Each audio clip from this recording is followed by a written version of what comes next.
What's up everyone, how are you all? Today we are back with another blazing Deku story. What if Deku was sent to another universe and met Rias, Esdeath and Hinata? If you enjoyed then please like, share and do comments. Attention students of Class 1A. Principal Nezu came by the door, surprising the students and their homeroom teacher. A student named Hatsume Mei has made quite an invention, and has asked for an audience, and what better audience than the Class 1A. They were a bit scared, knowing Mei, her babies, as she put it, tended to explode. But it was a direct order from the principal, so they really have no choice. They found themselves in a room, a very big room to be exact. Inside the room was a lot of chairs. Some of the chairs has some people, namely the staff, the big three and Eri, surprisingly. "Hello, 1A," shouted the pink-haired girl in a corner, and in front of her was a chair, but no ordinary chair. The chair itself sent shiver down their spines. It was more or less an electric chair. "Are they going to kill us?" "No, I'm still a virgin to die," shouted internally by the one and only Mineta. "Now allow me to explain," she said, tapping the chair. "This chair right here will send some sort of waves into your brain and connecting them to other universes, making us see what's happening there. Now the person strapped in this baby will be unconscious, but will feel what the him in the other universe feel," she said, grinning. Even though she explained it, they can't help but still be perplexed about this. "So who wants to volunteer?" Izuku was pushed at the front. He looked at his friend, feeling betrayed. He will be missed. Poor Deku. Fucking Deku. He's a worthy soldier. "Ah, Midoriya," she said, getting to his personal space, while he was mumbling and blushing at the same time. Next thing he knows, he was strapped into the machine and he was unconscious. Now, let the scene begin. The curtains separated and out came a huge TV and flickered to life. It was a peaceful morning, the blue sky and the sound of an alarm clock blaring. We now look at a two-story house inside a room where the alarm is coming from. Then a hand pressed a button. The origin of the hand came from a person below the blanket. The blanket was moved and we see the back of a person. The person then stretched. "Wow, with that back the guy must work out a lot," Kirishima stated. Some pros agreed at this. "I wonder who this guy is."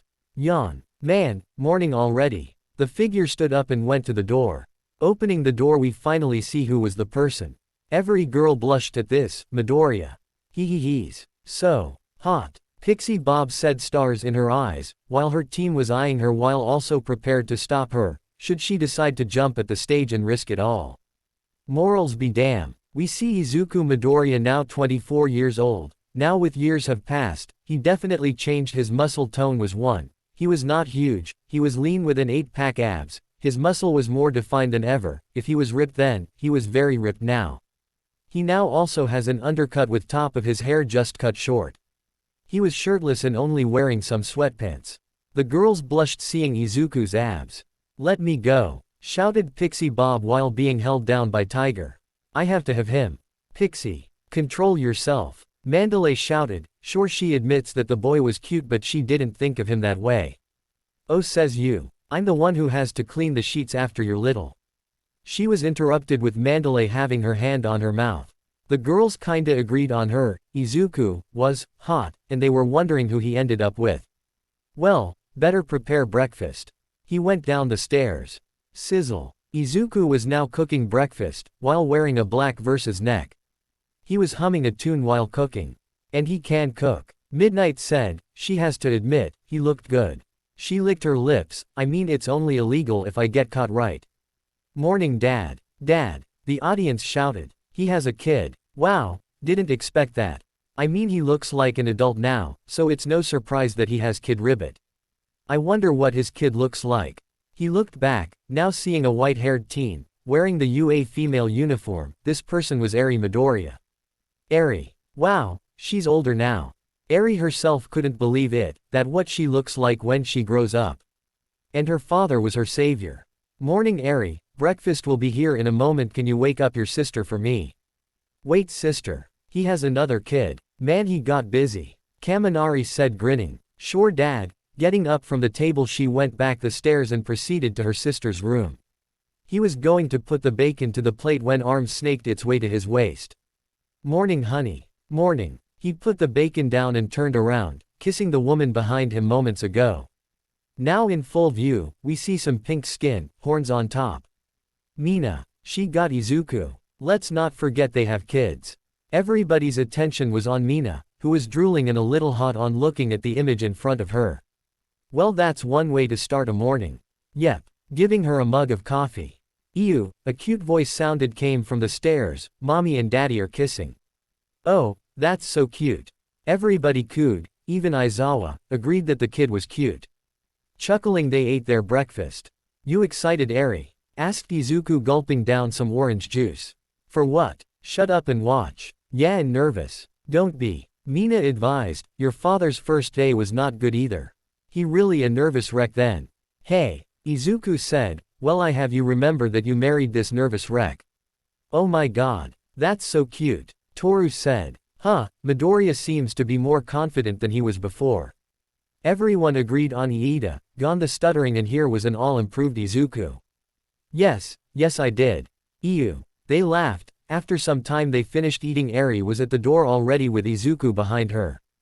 Dad. Yeah. After some silence she turned around and asked, are you disappointed at me? What, why? Everyone wondered this too, why would he be disappointed in her? Eri was worried, what would get him to be disappointed in her? Why would I be? I don't know my father. No. One hero. No. One hero. Deku. The staff just smiled, happy that their student was a famous hero, and that's not all, it was a person who had a heroic heart. All Might was proud, his student, his successor has done it, he made his dream come true and was now a full hero. My boy, I'm proud of you. Having a daughter go at the support course.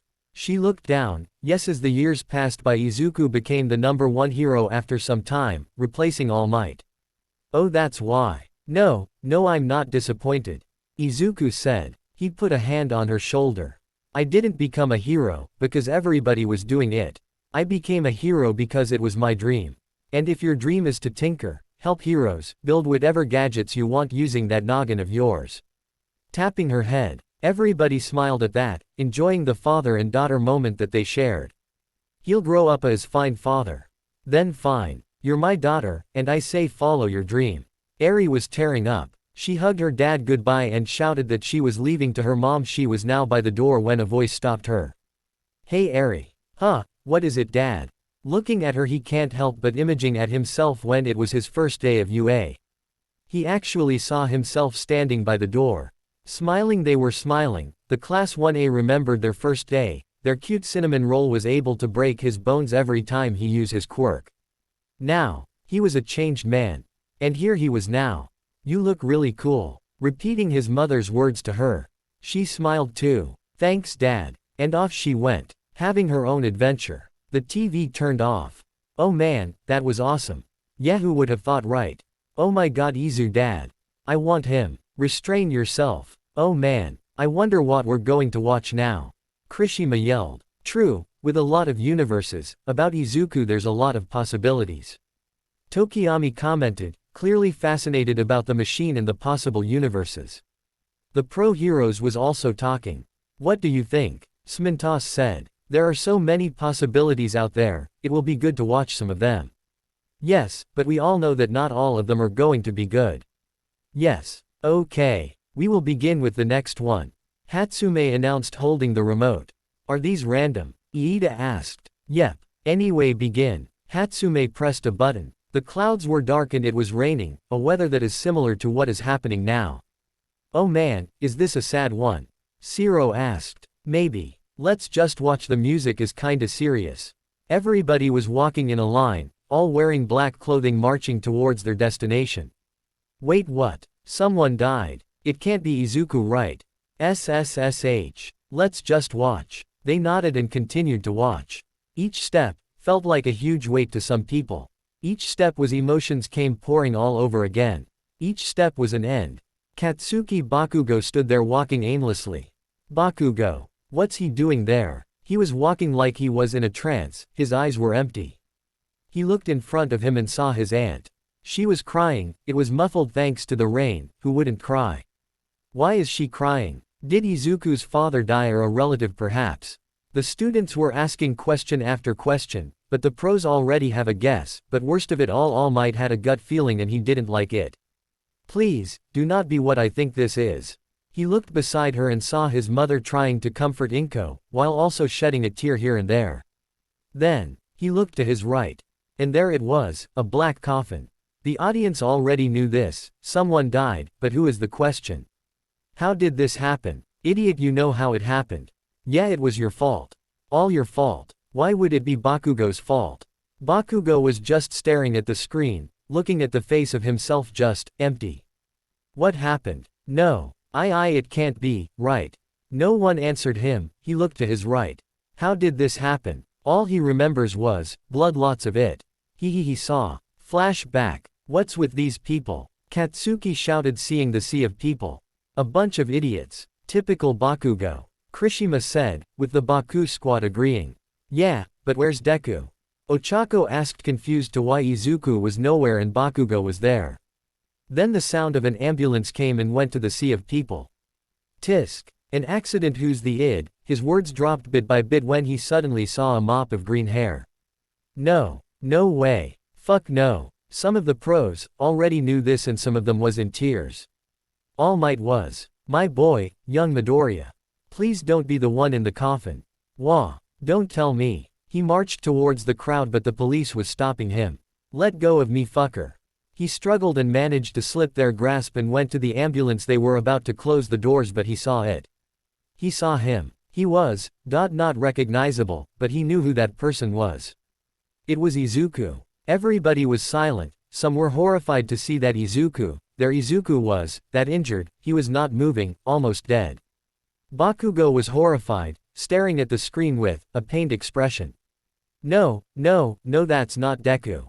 Flashback end. All your fault. It was his fault, he was the reason why Izuku was dead, he was the reason he jumped.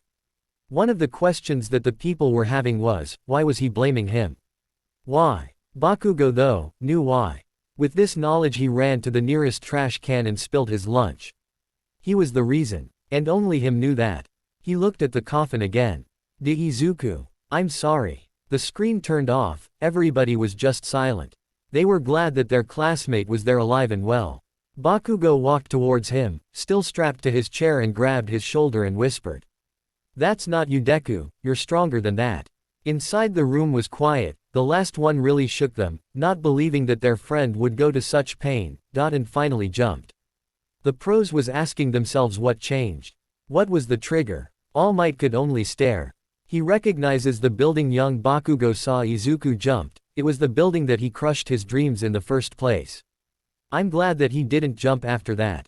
I would have never found a most worthy successor than young Midoriya. Okay. How about we go ahead and proceed to the next one? Hatsume said, trying to lighten up the mood. She would admit that Izuku was a fine person, heck, he was the only one who could understand her, so getting him out of the picture would actually feel lonely. Young Hatsume, please proceed, but after this we will have a short break and return her to watch more. The principal instructed and the students agreed. All right, here we go. The screen flickered to life. It was a bright and sunny day, the students were having a relaxing time in their dorms, thankfully it was Saturday so they can pretty much relax and enjoy their day. Oh, this will be a happy one. I'm sure. Kaminari said. Shut up and watch, idiot. We now go to class 1A, and we see them in the common room.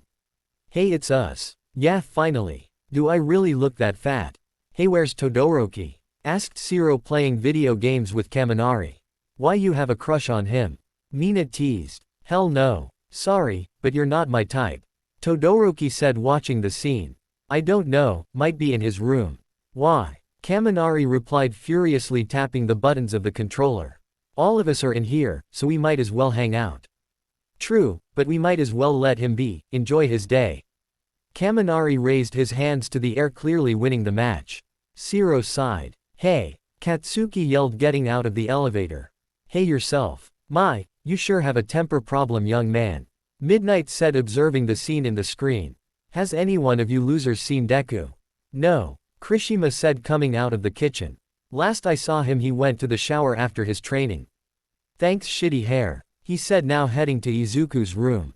What's with him? Sato asked. Everyone just shrugged, continuing what they were doing earlier. Katsuki was now marching towards Izuku's room. Damn that Deku, missing our morning jog, what a piece of crap.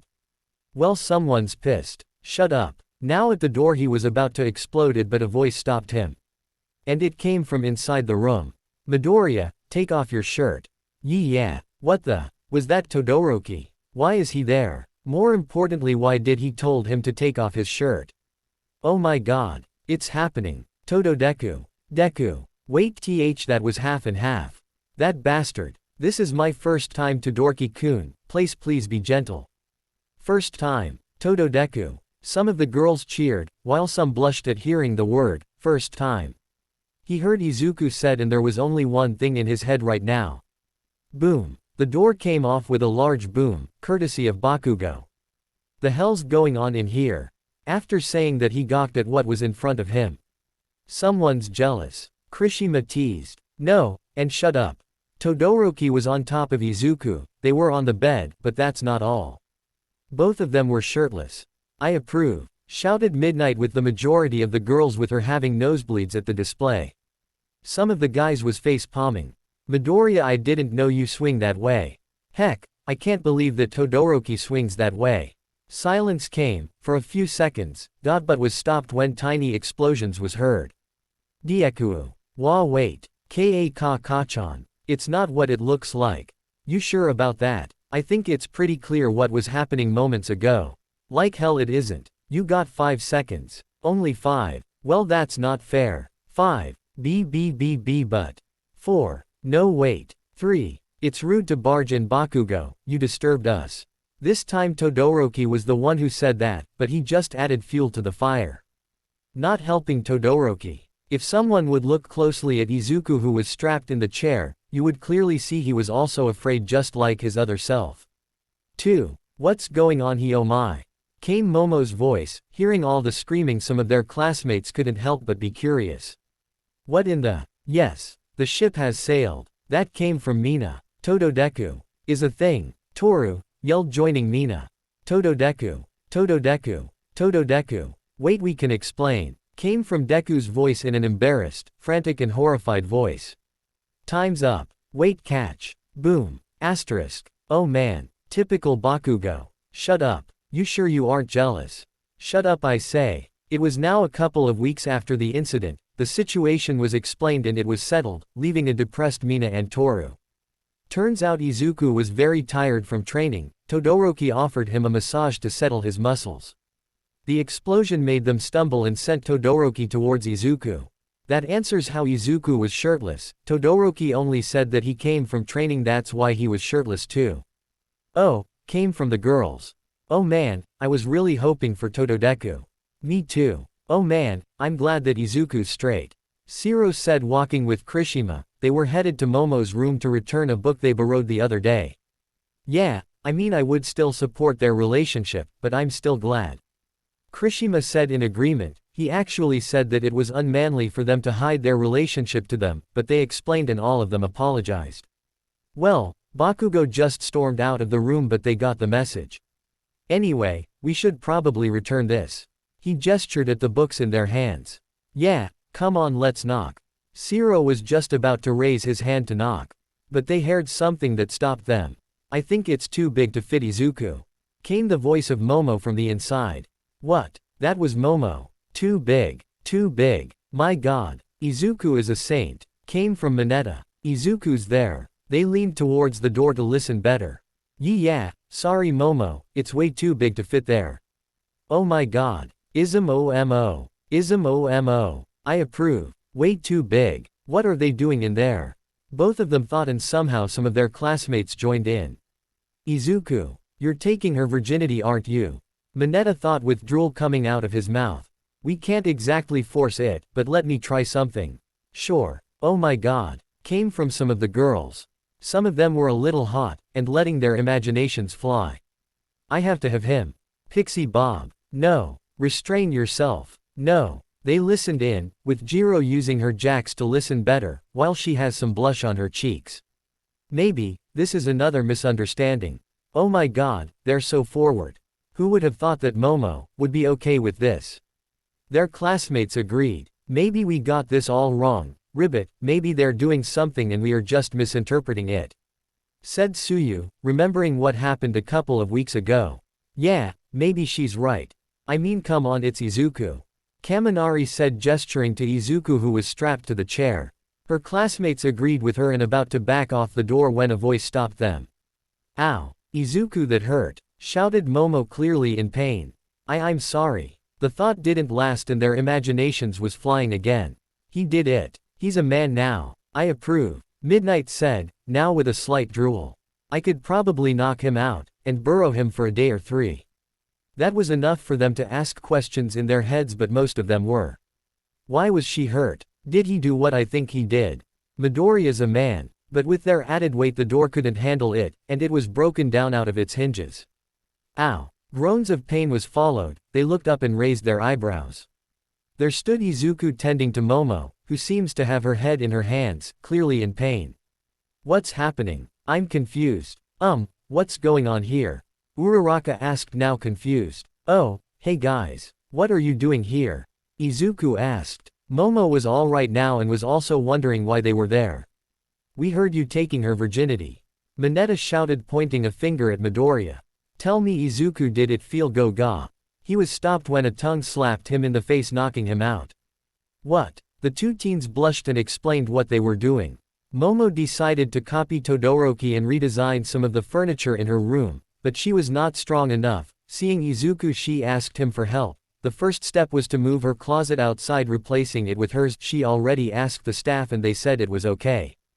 But as they were moving it, they saw that it was not going to fit at the door and it had to be in a specific angle for it to fit through. In the process of angling it, Momo was hit on the head by the closet. I'm sorry again. No, it's fine, I should have stepped away. So it was my fault. Oh, so that explains it. Ha ha ha ha, can't believe that we went overboard with that. Oh. Midnight, while knowing the truth, still has a smile on her face. It's only illegal if I get caught. With the situation explained, everybody got out of her room and went with their day. A couple of days later, after the incident, everything was calm now. It was Saturday morning, when Kirishima, Sato, Shiro, Ochako, Iida and Jiro came from their respective rooms to get breakfast. Hey, it's us. Shut up. Oh, good morning guys. Morning. Good morning to you too. I wonder what's for breakfast. Shiro asked, looking at his friends. Hey, who's going to cook breakfast again? If my memory serves right, it's Midoriya. But he will prepare breakfast after his morning run. Iida informed. They settled that people who can cook will prepare each meal for them in a scheduled manner. Right. So that. Sato was stopped when they heard a sound. Moan. Everybody was silent. At that, some actually held their breath at that. There's no way, right? Come on, it's another misunderstanding. They agreed in their minds that this is another misunderstanding and not another one of those. They stopped dead in their tracks, not knowing what the sound was. They took one more step but stopped again after hearing again. Mono Izuku. That feels good. Mina. Again. Yep, the voice was like Mina, and from what they were hearing, Izuku was also there doing certain activities. You know what? Kirishima started with a clenched fist. For the past week we have been misunderstanding what we were hearing when it came with Izuku and some others. They nodded. Maybe this is just one of them. The moment we turn the corner something explainable will be seen and that's it. They stared at him. Yeah, you may be right. Shiro laughed. I mean, come on. It's Izuku. They all shared a laugh at that. True, their cute cinnamon roll would never do those things. They continued their way and headed to the kitchen. The audience agreed at this. No way they will fall for it again. Yo, what's for? Kirishima's voice stopped once he saw what was in front of him, and so did his friends. They just stood there frozen. In front of them was Izuku and Mina, but that's not all. No way. Izuku was shirtless and pinning Mina to the wall, who was on her shorts and she was only wearing a bra. Her top seems to be on the floor beside them. Her legs were wrapped on Izuku's waist and her hands were on his neck. Both of them were staring at their classmates, like a deer caught in the headlights. I approve. Midnight said, having a nosebleed for something so hot. I want him. Pixie Bob. They just stared at each other, not knowing. Well, until a shout was heard. What the fuck? Deku. Katsuki yelled. Tiny explosions was gathering in his hands. We can explain. Really? 5 seconds. Kachan, no. The screen shut down. There were silence, until a chuckling was heard. Surprisingly it came from Todoroki. The others followed suit and the chuckling became a full-blown laughter.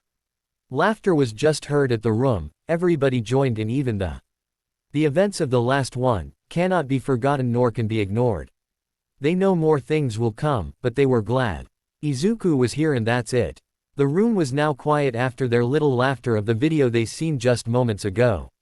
Come on, Hatsume-san, please wake up Midoriya-san. The principal instructed. Hatsume nodded and pressed some buttons on her remote. The chair beeped a bit, then silence. Izuku's eyelids fluttered open and the lights of the room actually was blinding, making him close them again. Slowly opening his eyes he saw everybody again. Hey guys. Izuku. Deku. Midoriya. His friends and classmates greeted him. Once he was freed from the chair he stood up and felt the full force of everyone. Everyone was hugging him, some asking him if he was alright. While some, WHO keeps pinching my butt. Yep, some took advantage of the sea of his friends and pinched his butt. A certain blonde heroine with cat ears was smiling to herself. He has a cute butt. The class 1A separated when their principal coughed. Well done Midoriya, but I must ask, are you alright? Izuku looked at himself. Sure, he was a bit dizzy, but nothing else. Yes. I do feel dizzy, but it fades away bit by bit. He answered. Tell Midoriya-san while you were asleep. Did you feel any different? Everyone was looking at him now. Izuku was thinking moments ago what happened while he was unconscious. All I see was this images, like memories, but they weren't mine. Like I watching a movie, yet it felt so real. He answered it best he could. The images were good at some, but there were moments where he felt like he was going to cry, moments where he thought he was embarrassed. But nothing major to catch his attention that much. Maybe the machine was showing him. Deku, you're mumbling again. Ochako said, gaining his attention. Everybody laughed at Izuku for being, well, him. Soon even Izuku joined in. They took a short break to stretch their legs. They decided to head to the cafeteria to eat, seeing that it was lunch. The teachers said that they were excused to some of the subjects for the day, so there were no worries in missing some lessons. While heading towards the cafeteria, they decided to chat a bit, but the topic was about what they seen in the screen, but they excluded the part where Izuku killed himself, not having the boy think that he died, and experienced it. Right now, he was blushing hard when they mentioned some certain activities his other self was doing to a certain pink friend. Suddenly he was pulled backwards, his friends yelled in alarm only to see Bakugo holding Izuku by the collar of his uniform. Kakacch. Listen here Deku. His face was calm but there was still this aura that screams, die, and, fuck you, on him. Yeah. Izuku stuttered, afraid. Not afraid of Katsuki, but more so on what he was going to say. With his past experience with Katsuki before, he knows it's not good. You're not some weak-ass person to give up, you hear? Bakugo yelled to his face. You're strong and a person that doesn't give up. Don't let others tell you otherwise. He then shoved Izuku to his friends. Now get out of my way, he said, walking away. Kachan. Izuku wondered what that was about. Him and Bakugo was going well, after their big fight. So this was still new to him. Come on Deku, or we will miss Lunch Rush's special lunch today. Ochako hurried him. Yes, and we need to be back at the room at 1 p.m. So onwards my friends, Iida said, with his robotic gestures. They just chuckled at this and head towards the cafeteria. After lunch they headed back to the room, to continue what they were doing earlier. I wonder what we are going to watch now? Shiro asked, taking his seat. Yeah, who knows what's next? Midoriya-san, please go to the stage please. Asked Mei, excited to have her baby going again. Why yeah, okay. Izuku walked towards her. Oh, since you're there, can you grab the remote? Gesturing at the remote at the table, nodding he picked it up. Examining it he saw a lot of buttons, but most of them made sense because it looked like a TV remote. SC. Hey, Hatsume-san, what does SC mean? The moment he asked that question she blushed, fully knowing what it means. And nothing. Just get to the chair, okay? She said. Sweat was on her forehead, clearly nervous. Izuku saw this but didn't push it. She was the only one who knows this, so she's pretty much the professional here. Nodding he went to the chair. Okay, here we go. Strapping Midoriya again, the next thing he knew everything was black and he was unconscious. Okay, let's start this baby. The screen flickered to life. It was a beautiful day, the sun was shining. People were in the shopping district. Heroes were on patrol waving to some people that greeted them. Well, this seems good enough. Kaminari commented. Yeah, I guess this is another good one. How about we just watch? Mommy. Look, said a little girl tugging the dress of her mother. Look, it's a hero. Oh, everyone cooed at that. Loving the scene already. The little girl was pointing on a hero that was patrolling the streets, clad in his hero costume. The hero noticed this and waved. It was a peaceful day. Good morning, citizens. Came a voice. Who was that? Yeah, that came out of nowhere. The people looked everywhere for the source. Some of the heroes were alarmed at this and prepared themselves. And to two as well heroes. Some of pros already knew what was happening. Why do I feel like this is a bad one? Let's watch. The heroes recognized the tone of the voice and knew that this was a villain, looking around for the voice and telling citizens to evacuate the area. A villain attack. In broad daylight. There's no point in trying to find me. I have hidden speakers in the area. The heroes stopped their searching and just focused on evacuating the citizens. I seem to have lost your interest. The voice said. Yeah, no shit, you're not that interesting to begin with. Bakugo said, watching the scene, but can't help but see the changes on Izuku. 1 minute he was smiling and now he was bored. How about this then? I have also hidden some bombs in the area. What? A bomb? At this their full attention was on the voice. Ah.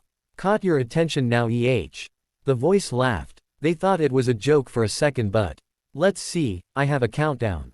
They informed HQ about this.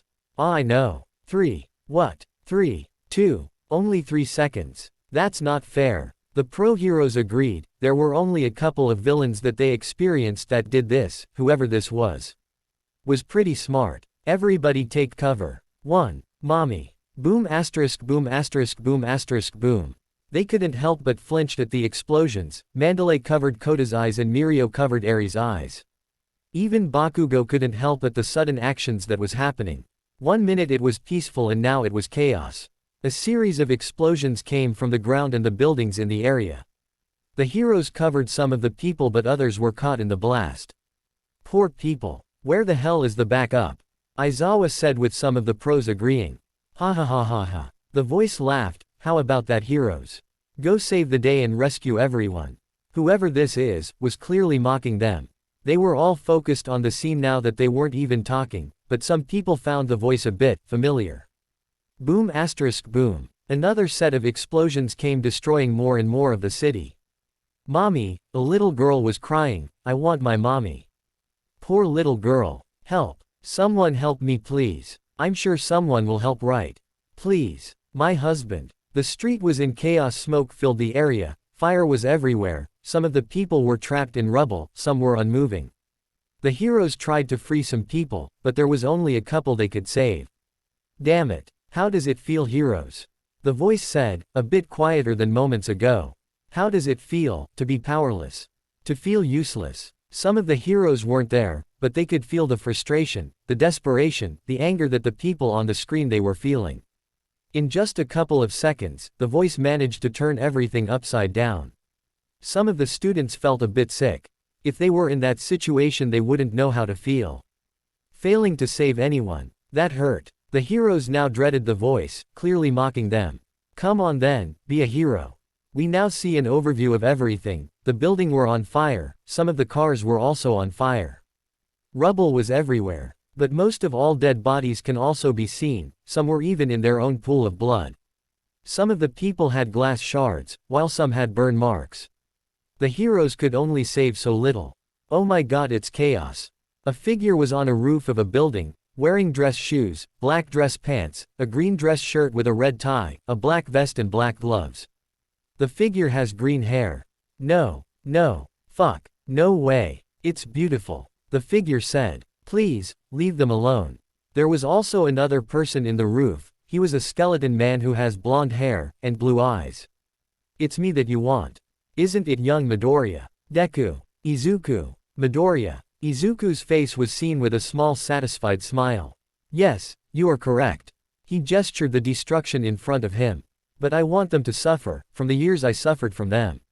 He clenched his fist. All those years, being beaten by this society. Now, ha ha ha, now they're destroyed. Young, how does it feel, All Might? Izuku asked his idol, looking at him with a large grin on his face. How does it feel, that you can save them? That they're on reach, yet you can't? It hurts. All Might answered, hearing it from his successor hurts even more. All Might was silent, he was badly injured, he ran out of time already. Right now he's just slowly dying. He leaned his head on the railing. He can hear all of them, he can hear the people calling for help, he can hear the little girl calling for his mommy, he can hear them dying. And he can't do jack shit. Some of the audience were on tears, while some was staring intently on the screen. Horrible, I guess, Izuku said, still with his large grin. He then sighed. It's poetic, you know. What? What's so poetic about that? What is? This place, this rooftop. Don't you remember? He gestured at the building they were on. The same building when you crushed my dreams, now the place where you die. Ha ha ha ha ha ha ha. It's so beautiful. All Might looked down, remembering that day, even now he regretted it.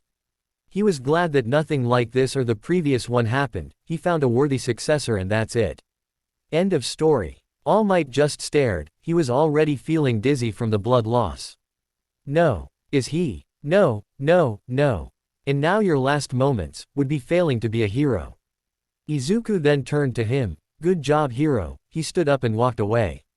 All Might could only stare at Izuku as he was leaving. He didn't have the energy to move anymore, he just closed his eyes. Nana, I'm sorry. Izuku was outside of the building holding a remote. Time for the finale. He pressed the button. Asterisk boom. A section of the building exploded, making the building fall apart, collapsing. The day was echoed with sirens, and if some people hear closely they could hear a faint laughter in the distance. The screen shut down. The room was silent once again, they stared at the screen. They looked at Izuku and some of them smiled. That's not him. He's stronger. Okay. So who's ready for next? The people raised their hands, smile on their faces. They knew that this was coming, they accepted it. They might not like it, but Izuku was there and nothing else can change that. The screen flickered to life and they patiently waited for the next one. The sun was now rising in a beautiful glow, waking up the birds and the people. Our sights was on UA. Morning routine. Morning routine. Maybe, this is the part where we witness Izuku's life. Pant pant. Izuku was doing his morning jog around the campus, right now he was returning to the dorms, to perform his ritual. Oh, he's just exercising. Good, he must keep in shape for everyday trials. Look at that sweat, I want to make him sweat like that.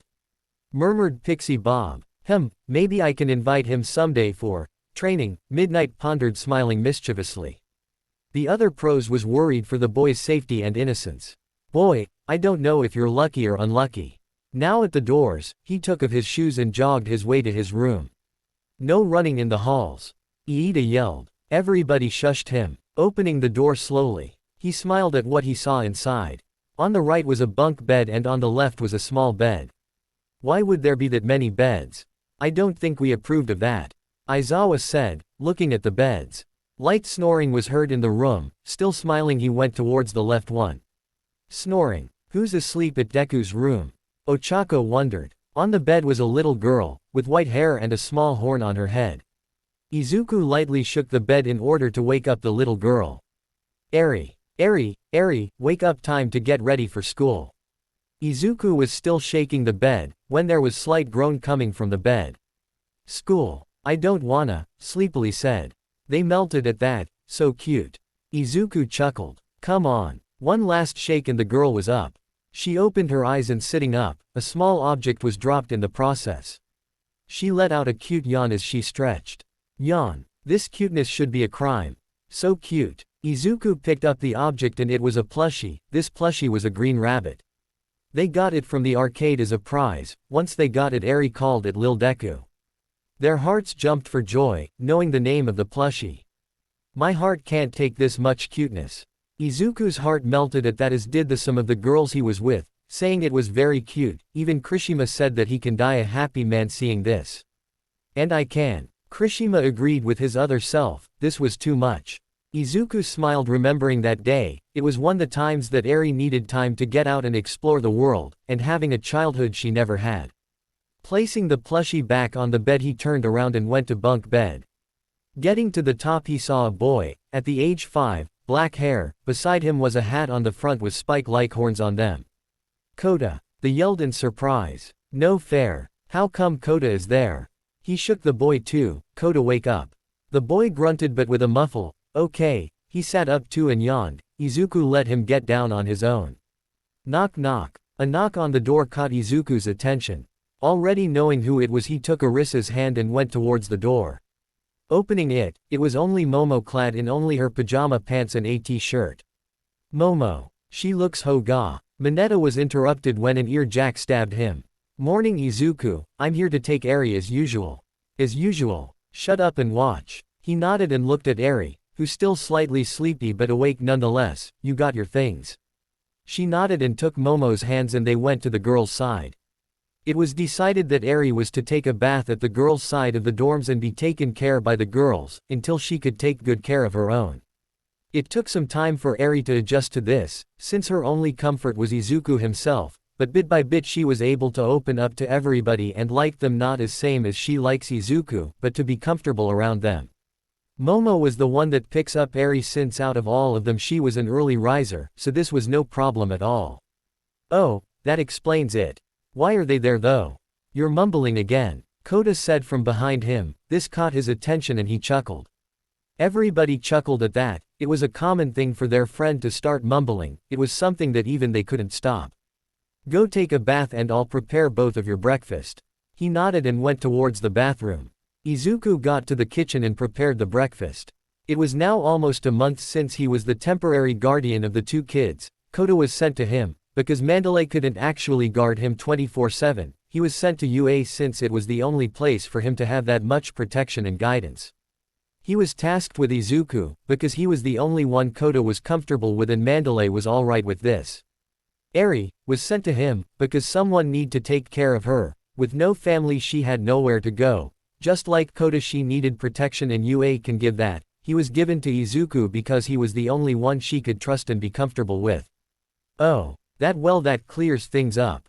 The others agreed, who knew Izuku would have this much responsibility. Izuku sighed at this. It was a tiring month. Does he regret it? Not one bit. Oh, that's sweet. He's like a caring father. Good morning, Papa, came a voice behind him. All of the girls dropped from their seats holding their hearts. Oh my god, that was too cute.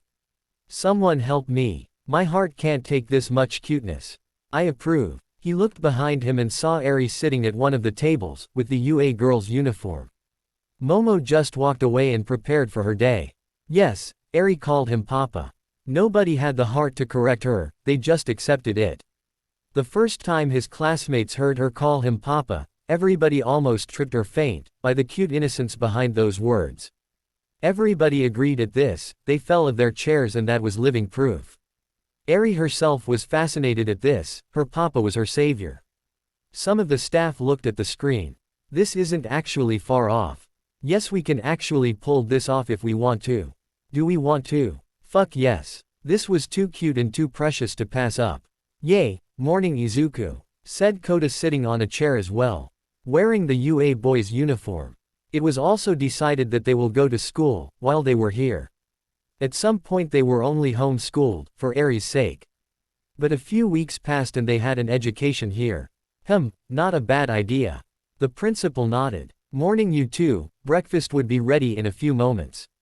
They just nodded. The two was now eating and Sato came down and switched with Izuku to cook all of them breakfast, giving him time to take a bath and wear his uniform.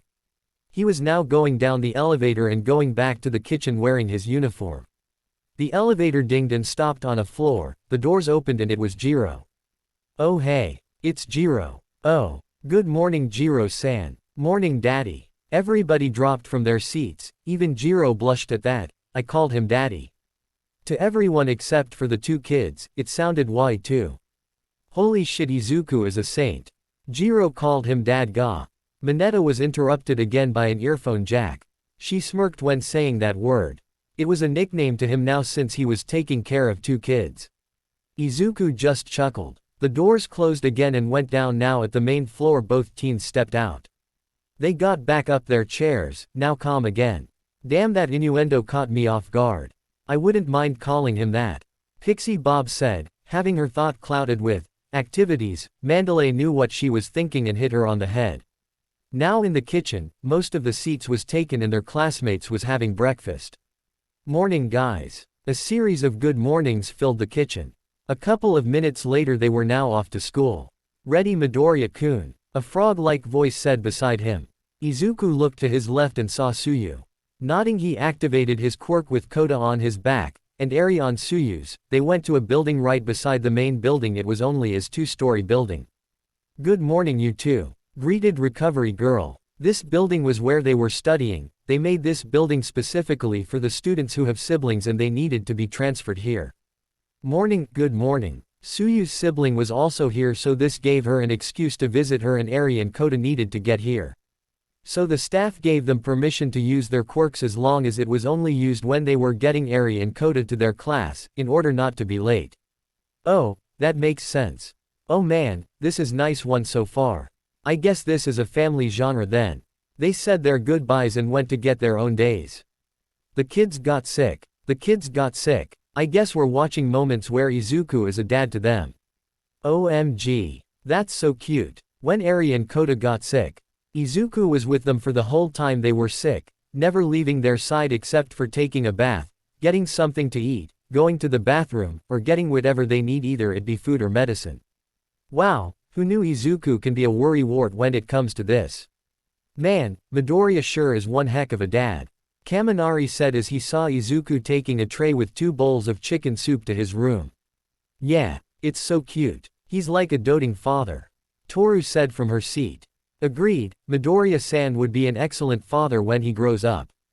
Momo said while reading her book. Everybody agreed at that. This was very close to the reality they have and they agree at that. So if he's the dad, then who's the mom? Kaminari asked. Unknown to him, he just started a war. Yeah, that's manly as hell, Kirishima said, pumping his fist.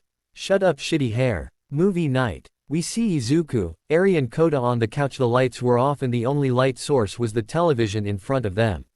Right now it was Friday, meaning tomorrow was Saturday, giving them an excuse to stay up late.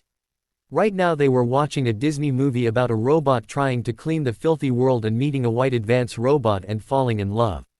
Oh, that's so romantic. Yeah, I remember watching that movie. Papa, Eri said, catching his attention as well as Kota. Their hearts melted again. This is too much. Yes. Have you ever fallen in love? Everybody was silent after that. They blushed at that question. It was too innocent. Damn. This question caught him off guard, and he was reduced to a blushing, stuttering mess. Kota, who was on his left, was trying to keep himself from laughing.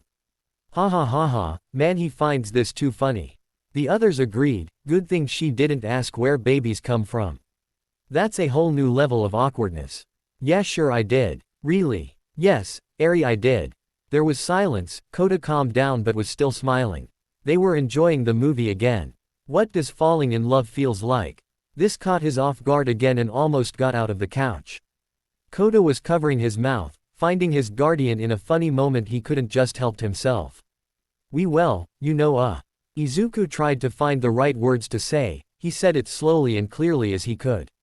Well, falling in love is just like love itself, Eri. You want the person to be with you. You care for him. You don't want that person to leave you, and yeah, there are other feelings, but that's it. Good explanation. All of them agreed, while the pros just smiled at this loving the family moment they are sharing right now. Eri stared at her father, then hugged Izuku tightly. He raised an eyebrow at this. Then I love you, Papa. Everybody, even May, just dropped down from this.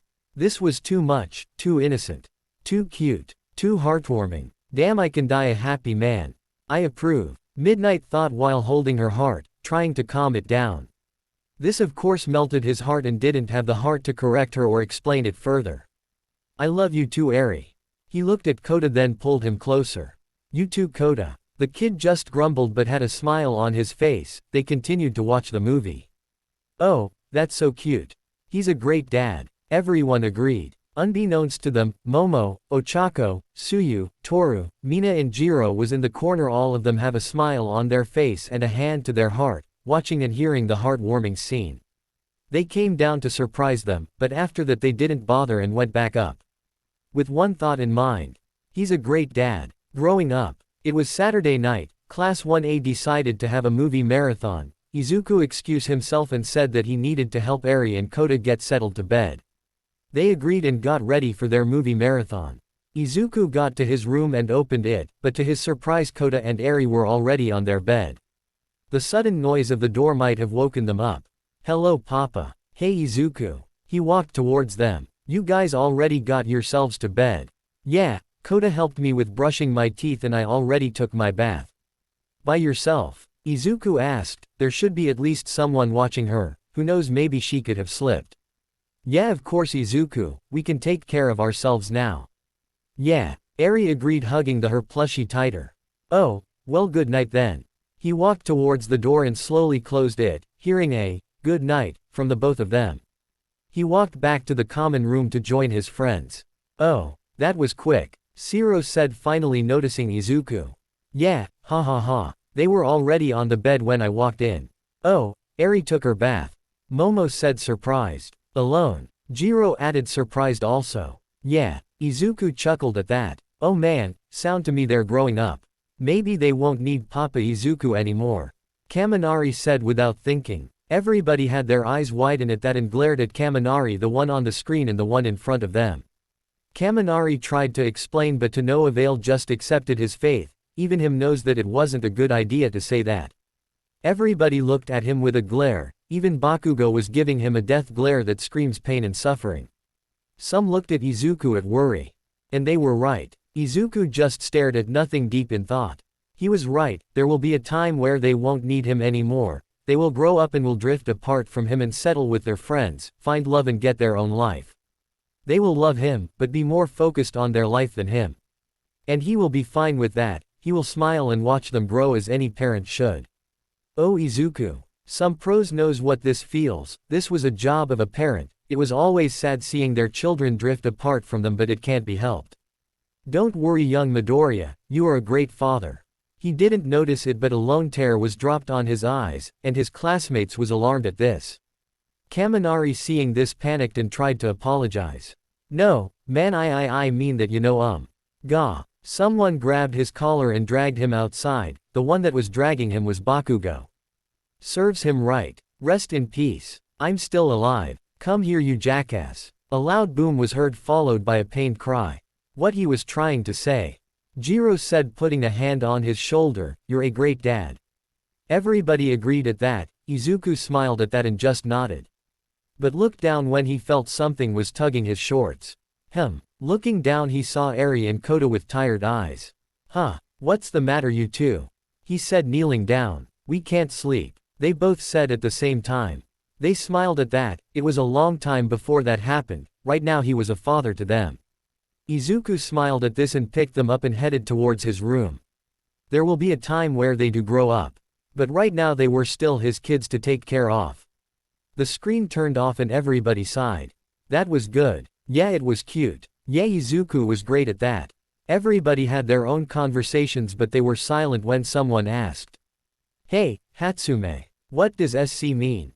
Mandalay gesturing at the remote, where there was a button labeled SC. Right now he was looking at Izuku, seeing if he was alright, because earlier he was whimpering.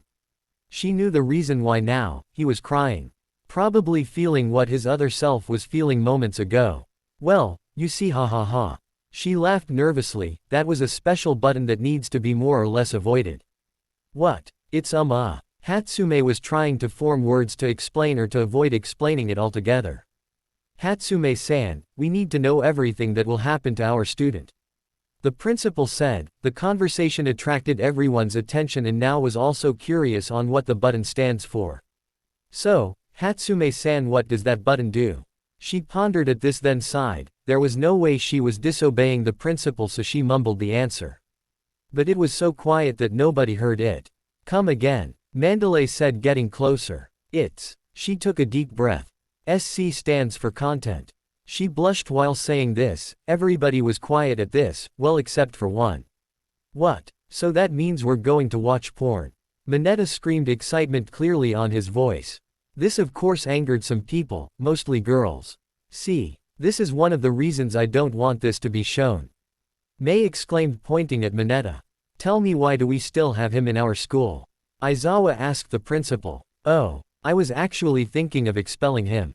There has been reports of a certain midget spying and doing acts that seems inappropriate. The principal said. Mineta hearing this got scared. Wait, no, you can't do that. I'm innocent, he said sleepily. In closer inspection it is seen that Midnight used her quirk to make Mineta fell asleep.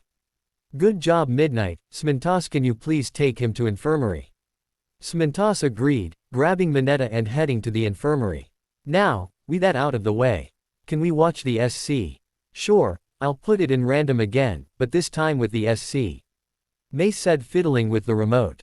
Okay, let's watch the next one. The screen flickered to life and the next one was rolling. Alright class, that's enough for today. You are dismissed, said a man behind a desk. His back was turned, showing that he was wearing a green sweater. Oh, I wonder what this is about. Well, it seems to be a school life. Who's the teacher? Sensei. A hand was raised. In closer inspection it's shown that it was Yaoyorozu Momo. Momo. Class 1A exclaimed, happy to see their classmate. Momo blushed at that and just continued to watch. Yes, Yaoyorozu. Asked the man. Will the training camp still resume? Asked Momo. Yes, due to recent events such as Bakugo almost being kidnapped by the League of Villains when they went to the mall, there has been some rumors that the camp was cancelled. Huh, it seems this takes place before the training camp. The staff said, observing the scene. Wait, Bakugo was the one who interacted with Shigaraki. Wait, then where's Izuku? Don't worry, the camp will still continue, although I heard that it will only be a change in location. It will be decided at the meeting later. I will inform all of you tomorrow for the final decision, said the man taking a bunch of papers, then looking up. Anything else? He keeps his composure quite good. He seems to be a good teacher. No sir, thank you Midoriya-sensei.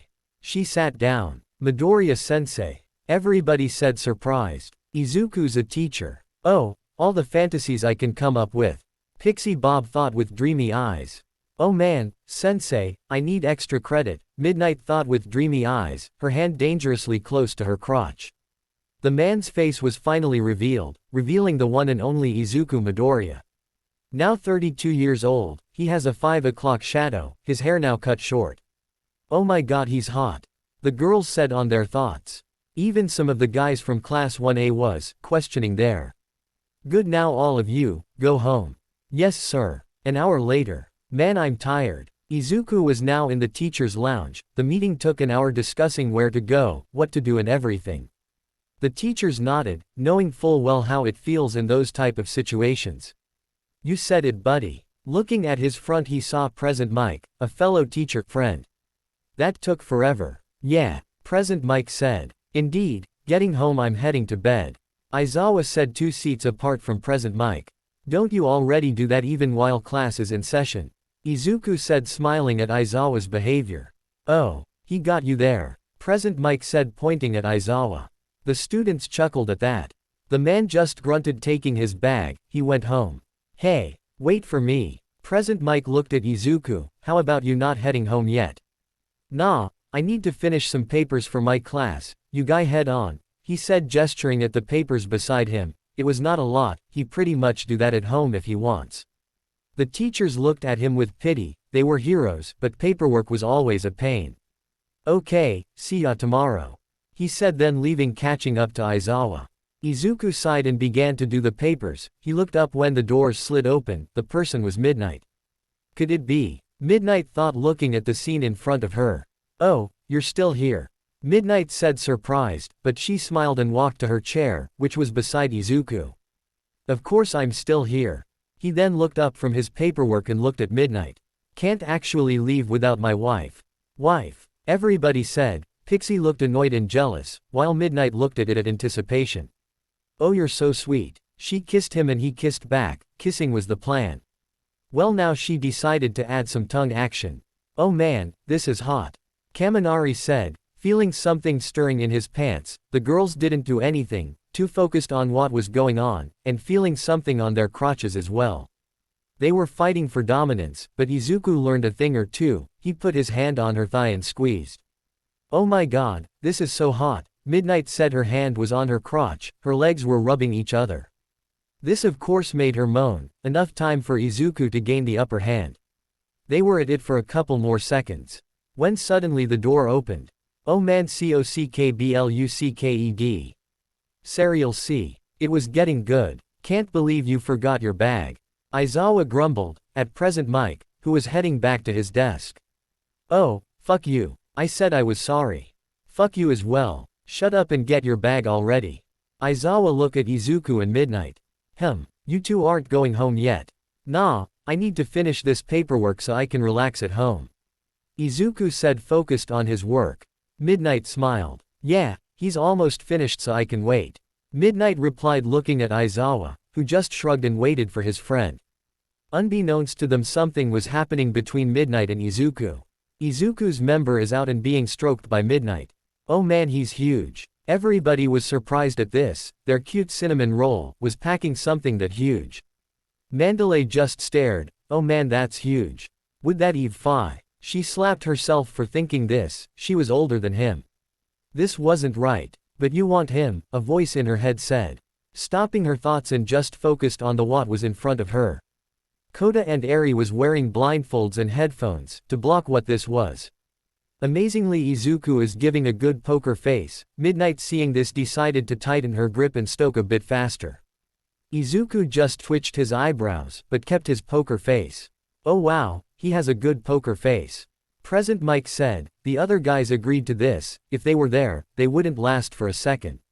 "Okay, let's go," Present Mike yelled, and they left, leaving the two of them alone again. "Wow, didn't thin." Midnight was interrupted when Izuku suddenly grabbed her by the back of her head, gripping some hair. He pushed her down to his crotch, taking half of his length to her mouth. "Oh wow," Midnight said, surprised by the rough action. "Wow, I don't mind being rough with me." Surprisingly, Pixie Bob was not the one that thought this. It was Mandalay. She realized what her thought was and slapped herself once again. Surprised by the action, she was not able to relax her throat or be prepared. Next thing she knew, Izuku was face fucking her. "You really were kinky, you know that," said in a husky voice, making Midnight actually turned on by this. Go go go. Oh man, this is something else." Unable to form words by the fucking he's giving her, she just relaxed her throat. Izuku's balls tensed. Gah. He cummed on her throat. She was swallowing as it was coming out. His grip slackened, allowing her to free herself. I didn't know you would go rough with me." Midnight smiled, head still on his crotch. "You have a nice poker face." She chuckled and proceeded to clean him with her mouth. "The moment we had our honeymoon, I knew I had to put a poker face with your antics." They both chuckled at that. "Wow, he adapted. Good job," Aizawa said, trying to get his mind what he just saw. "Come on, let's head home," he said, picking up the rest of his papers and put it in his bag. "Oh, don't you want to continue?" she asked with a seductive smile, making him hard again, "but he has other plans." "I want to continue, but at home. Don't want to explain why someone was screaming non-stop," he said, and Midnight blushed at that. "Oh man, I want to watch that." Picking her bag, they proceeded to walk out. Slap. Midnight yelped, feeling a pain on her behind. She looked at her husband, who just smiled innocently. She smirked. "Oh man, bold move, Izuku." Midnight smirked. "Careful, tiger, don't want to shove you in an alleyway and rape you there," she said with alluring voice. Izuku gulped, hoping he can contain himself until they went home. Everybody was silent after that. They really had nothing to say after that. They were just stunned. Well, until Sato said something. "Hey, what's that smell?" Everyone sniffed and they all smelled something. They pinpointed the source and found that it was coming from Izuku, most accurately at his crotch. Remembering Hatsume's words at the very beginning, the person strapped in this baby will be unconscious, but will feel what the him in the other universe feel. So, since he had that with Midnight, he came too. They were silent at this. So who's going to change him? Midnight and Pixie Bob raised their hands. "I want to." After the whole event, it was decided that none of the girls will change him. Seeing the reaction of Midnight and Pixie Bob earlier, they weren't really sure about them just yet. Of course they complained, but reluctantly sat back down. Toshinori and Aizawa was the one that changed him, changing his boxers to diapers, just in case for later use. Once his boxers was out, some of the girls wanted to take a peek, but was blocked by a wall courtesy of Smentos. After that everything went back slightly normal. Now how about we head to the next one? The principal said. Everybody nodded and May turned the TV on again. Mom, Dad, look. A green blur was seen and it tackled an older man back to the couch. Is this another cute one? Shut up and watch. Oof. The older man said, hey kiddo, what's up? Look Dad, I grew a tail. The kid gestured on his back, and it was true. On the kid's back was a brown tail, resembling of a monkey. In closer inspection the kid was none other than Izuku Midoriya. Oh, so cute. He was cute then. Well, he's hot now. Oh, would you look at that? Exclaimed the older man. Honey, what's the matter? A feminine voice said. Honey, look. Izuku manifested his quirk, gesturing at his son. Yeah mommy. Look. Excitedly said Izuku, who was jumping up and down in excitement. Oh, so cute. I just wanna squish him. I wanna spoil him. Oh my, look like you got your father's quirk. His father's? Yeah, sure looks like it. It was now seen that the older man had a tail that resembles a cat. Whoa, wonder what's his quirk. Hey look, it's like your Ojiro. Yeah, name, Hisashi Midoriya. Quirk, tail change. Info, he can change his tail to any animal that has a tail. Once he changed it he will have the abilities of the said animal. Oh wow, that's awesome. Yeah, imagine if he transformed his tail into a rhino. Wonder if he's a hero. Shame, I thought he will have mine. Said the older woman with a hand on her cheek and the other on her son's head. Name, Inko Midoriya. Quirk, key manipulation. Info, she can manipulate the key around her, making it have shape or any kind she can think of as long as she concentrates. Cool. Oh, don't be sad honey. The older man said, turning his tail into a monkey as well to copy his son. Kissing his wife and taking her hand. At least finally Izuku has a quirk right. The older woman smiled and looked at her son. Yeah, we'll visit the doctors tomorrow, okay? Okay, exclaimed the child, thrusting his hands upwards. Then a blinding light consumed the room, making all of them turn away. When the light cleared, nothing changed. Whoa, where did that come from? Yeah, that kinda hurt my eyes. Mommy, I'm tired, claimed Izuku, now actually feeling sleepy. Falling down, he was caught by both of his parents. Izuku, are you okay? Son, this was only the beginning. I didn't know back then. But I was destined for greatness. With the power I had, I could do many things. Izuku's voice came out of nowhere, surprising them. Years passed by like a blur. Is he narrating this? He must be. That will explain his voice coming out of nowhere. The others agreed and continued to watch. Turns out I didn't just have my father's quirk. I also had my mother's. The both of them combined and created what I have today.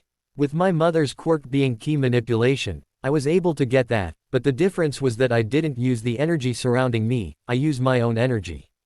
But of course the host was not my body itself, there was also my tail. Turns out I couldn't change it like my father does.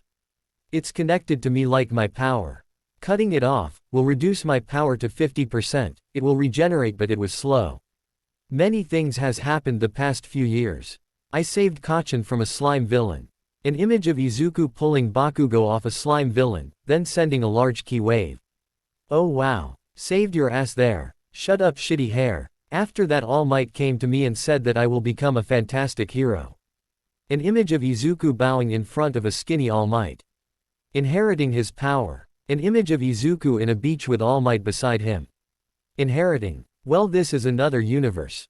Yeah, who knows what happened there. Bakugo was the only one that got a reaction, but relaxed when he heard the rest. Toshinori as well, took in sigh of relief at this. Getting to UA. Izuku sending a fuchsia-colored beam at a giant robot. Oh wow, that looks awesome. Heck yeah. A lot has happened, it was thrilling to say the least. Images of every event was being portrayed one by one, showing the adventures of Izuku in his life. Graduating UA. Everybody was wearing their own graduation togas, smiling proudly. Some were in tears and some were nervous. Oh my god, look at us. Yeah, that's me right there.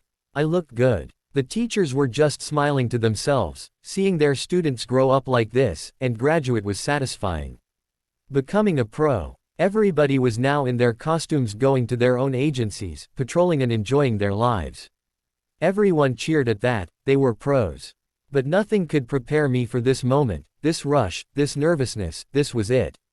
Are we sure about this? Asked Toshinori, the retired hero looking at the folder in front of him. About what? Shut up and watch. Yes, he's at it again. Naomasa Tsukauchi said looking at the picture in his hand. After his escape, he's finally at it again. No, Toshinori said looking at the picture, this is not good. Toshinori nodded, All for One was loose and now on the attack again. He looked in front of him. I must be asking a lot here, but I need your help. You're the only one now that can defeat him. It was seen that it was Izuku Midoriya, now number 5 hero in Japan. Izuku has an undercut and the top of his hair seems to be shorter and straighter, but still has some of the curls in them. Oh god, he's hot. Number 5. Damn. Of course, All for One ends here.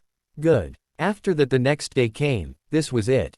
Inspector Tsukauchi invited the top 10 heroes to fight in this battle. But more importantly, what was ahead of us? Okay, listen up. Inspector said, catching all of their attentions. All for One has gained a weapon that can wipe out half of the population. What? Fuck. Well shit. Damn. Sprinkles. Everybody looked at Ochako, she was the one that yelled Spinkles. Sprinkles. Really? It was the first thing that came to mind. Luckily he can't do that yet. They sighed in relief, that kind of weapon should not exist. They raised their eyebrows. This weapon needs to be charged and the thing that can charge it is within this case. He gestured at the case. Izuku looked serious about this, and remained calm. Izuku was now wearing a black and golden armor, with a strap around his neck, red wrist bands over it with some dark arm bands, black GI pants and boots. Damn, he looked like a badass. He looks hot. The plan is, to get this case out of his reach to a place that can destroy this. That's plan A. Plan B is to destroy the weapon itself. And plan C. Kill All for One. Everyone tensed at the last one, no hero should ever kill. But if it was no other choice, then so be it. The pros agreed to this, if the situation calls it, they will kill. But it was best to avoid this.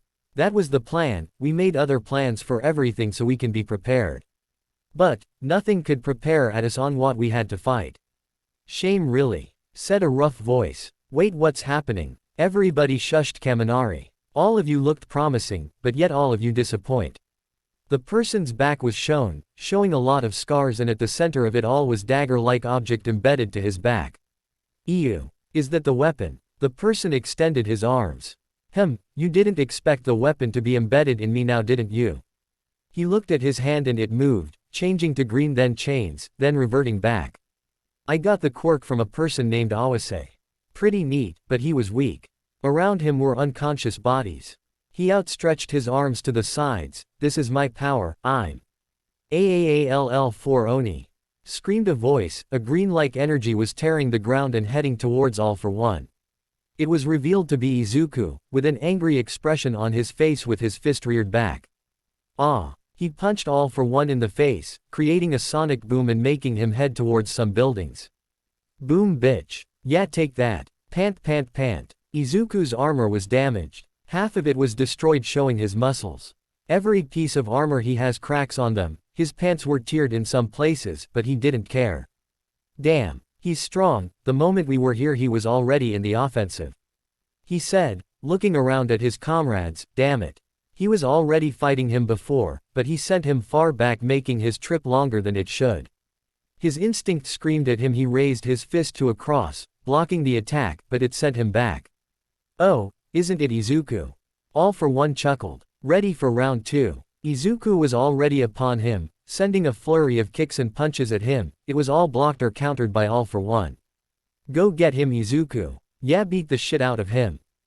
You have gotten stronger. He caught Izuku's fist, but not enough. Izuku didn't let this stop him. He gathered a bluish sphere on his other hand and sent it to All for One.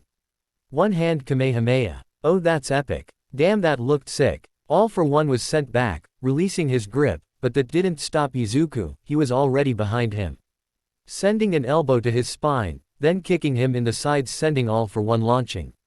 He wasn't done yet. With a burst of speed he was behind him again, grabbing his collar and slamming him in the ground, charging another ki blast. He was interrupted by a great force slamming in his stomach, knocking the air out of him. He spat blood and All for One just kicked him to the side.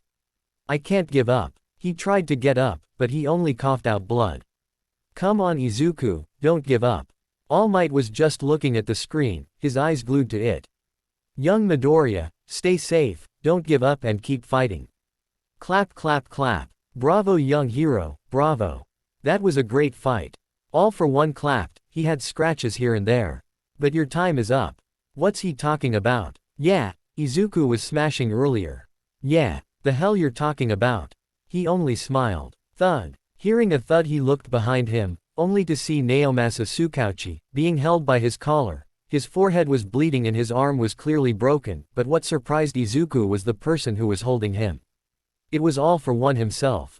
What? Wait. Then who was? Wah, how? Who? Oh, don't worry young Izuku.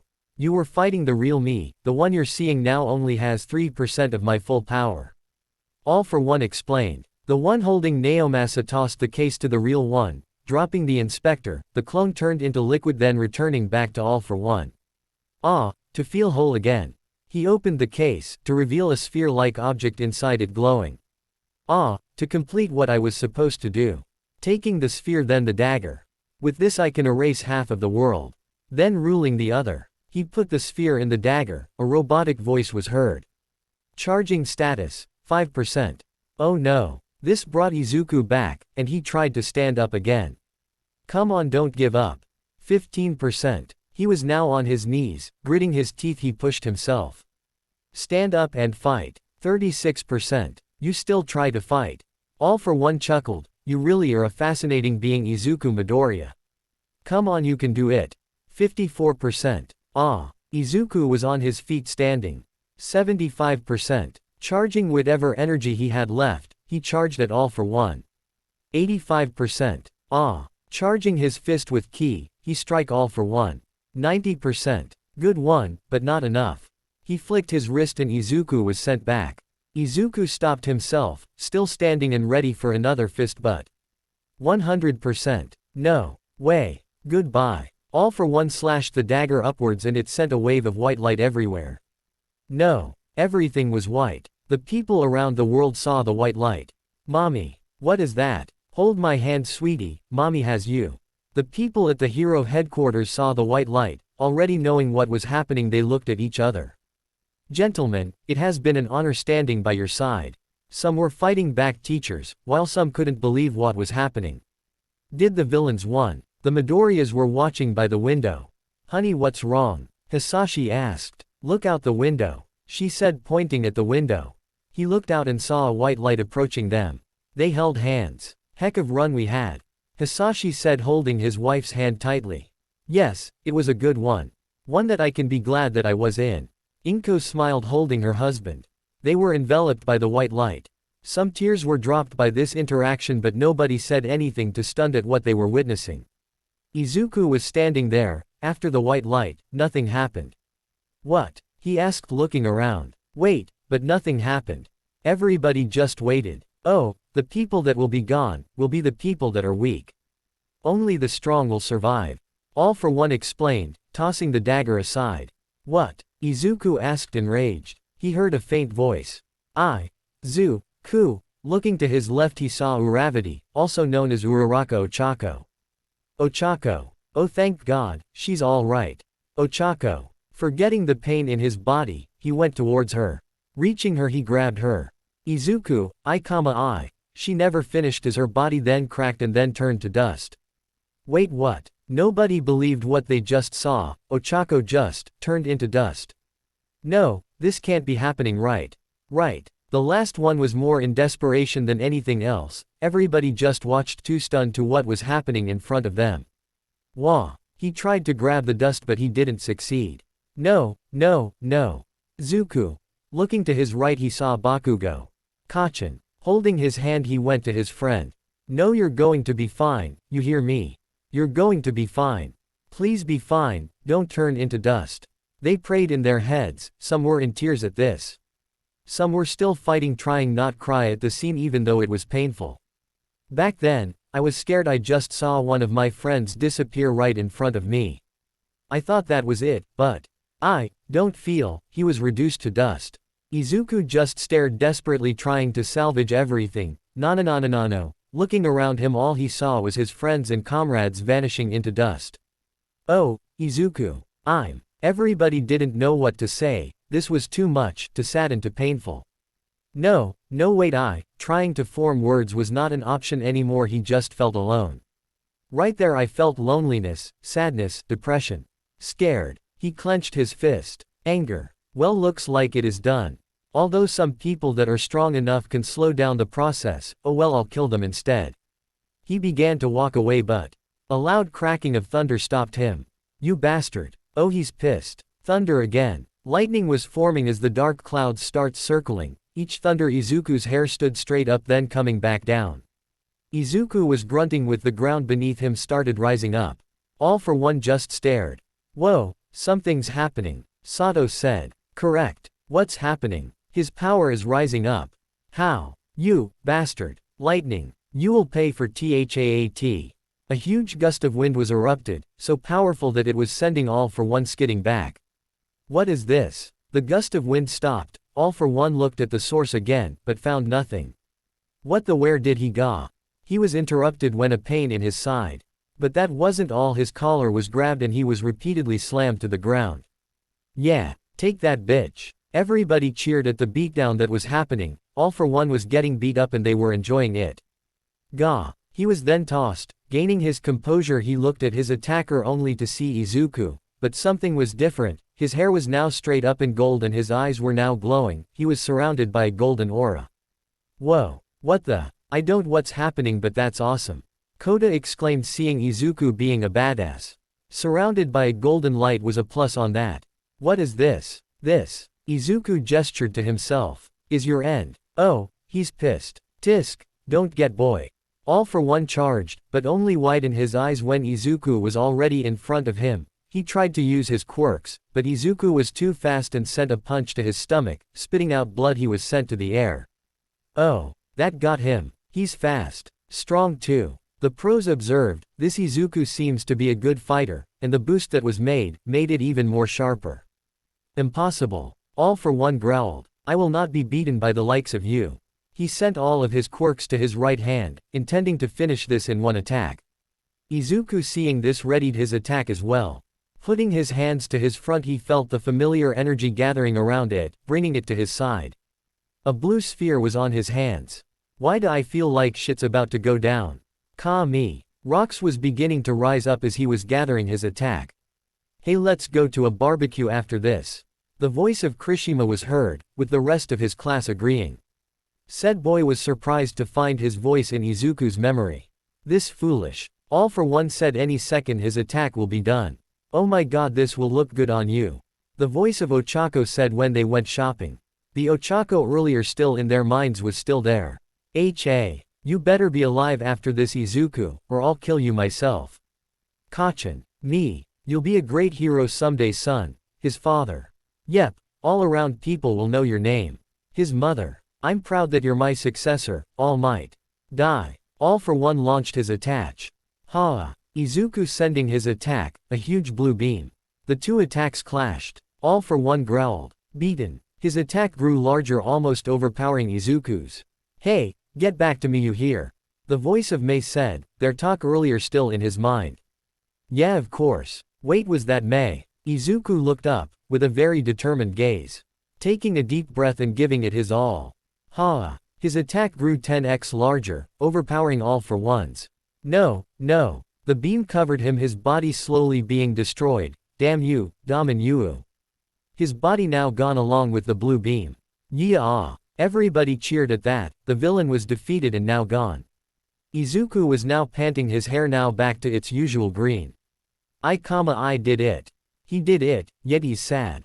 I did it, yet everyone's still gone. This saddened him. The threat was gone, but also his friend and millions of people as well. Oh, forgot about that. Yeah, everybody's gone, huh? The prose was saddened at this. The job of a hero was to save people, but by each growing second half of the population was slowly decreasing. I-U-C-E. His earpiece was buzzing. How in the hell did that survive? Wow, this thing still works. He reached for his earpiece. Yes, hello. I wonder who could it be? How about we continue watching? Is-U-C-N-U-H-R, me. Asterisk. Hello. You're breaking up. Who is this? Someone was still alive. He has to know who it was. It's E-H. Soon. Asterisk. May. Yes, I can hear you. What do you need? May was alive. Maybe they can still do something about this. G-T-O-V-R. Here, Ku. C-K-L-Y.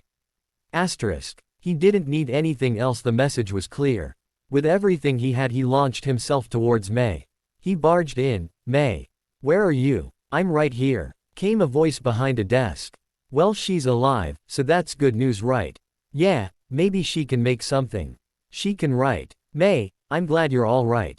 He walked towards her. Well, I wouldn't actually call myself all right. She chuckled. What, why? Izuku was now confused. What are you talking about? Reaching her, he now knows. Her right hand was gone and her arm was slowly crumbling away. Her entire right side was cracked, even her face. May, no. Oh crap. HMPH, sorry. I guess I'm going, she said with a sad smile. Izuku walked towards her and held her like she was going to crumble any second now, which she was. This was too much for them. Some tears came back while others joined in. This was too sad, too painful. They were just silent and continued to watch. There's no time for this. Breaking the hug and turning around, walking to certain area of her lab. But May, you're fine, just listen, she said, and he followed. Looking at where she was going, he saw a huge machine. What's this? He gestured at the machine. May walked towards it. This is a time machine. A time machine. Oh, I get it. Yeah, they can still fix this. What? A time machine. I made it a couple of weeks ago. This was nothing more than garbage, really. But when I heard of your big fight, I had to build for emergency reasons. She said, then looked at Izuku. More cracks began to form on her face. But this didn't bother her. Well, looks I was right. They flinched as more cracks came. May herself couldn't actually be happy knowing that she made one of those. The atmosphere was too much for her to be happy. May, she walked again and took out a syringe. Arm, please. He gave her his arm. She used the syringe. The pink liquid went to his system. Not a second later, his energy was back. There we go. May, what was? No time. Listen, Izuku. She held what was left of his armor. I haven't tested it yet, so I don't know if it will work. Hopefully it will. Fix this, save everyone.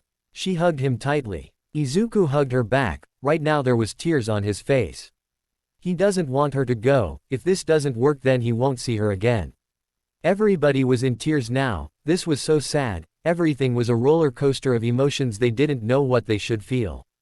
Hey, can you promise me something? Anything. He held her tight, afraid to let go. When you fixed it. Marry me, okay? He just nodded. He held her chin and kissed her. It was the most passionate kiss. It was full of love. Even though it's a sad atmosphere right now, it's still romantic and sad at the same time. Mina said, watching the whole scene. The others agreed to this. She started crumbling. She broke the kiss, and noticed her right arm was almost gone. Oh my god, no. No. Is there a happy ending, please?